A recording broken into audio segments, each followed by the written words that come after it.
The Daily Code Snippet. Following up on what we learned about the col span and row span attributes, we will add CSS styling to our example so you can see the cell spans two rows. To do this, we have to show the borders of our table cells.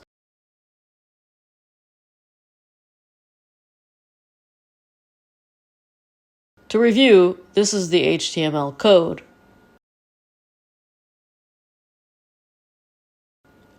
And since we will only be adding a few lines of CSS styling, we will add the CSS directly to the head of our HTML document.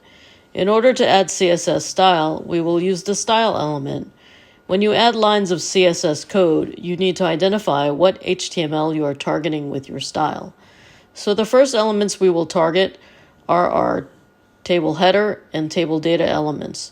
We will add a 1 pixel solid line border in a gray color. For the color, we will use the color's hexadecimal code. CSS code is enclosed in curly brackets and are separated by a semicolon. When you add borders, you will note double borders because each cell has a border.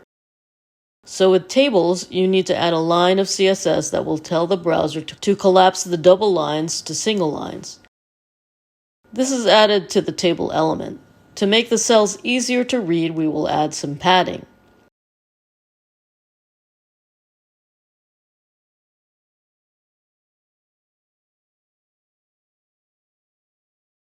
And we are also going to differentiate the header row by adding a background color and a slightly darker border.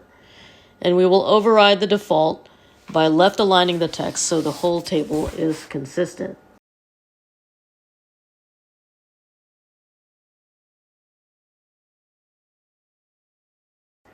To make the table a little easier to read, we will widen the total width of the table and also make the columns equal widths. By using percentages, it helps with making the table responsive as well.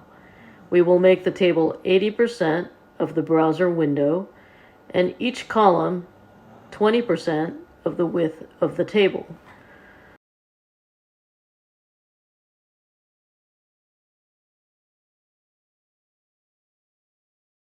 So you can see in this example, there are two separate cells with A brown repeated.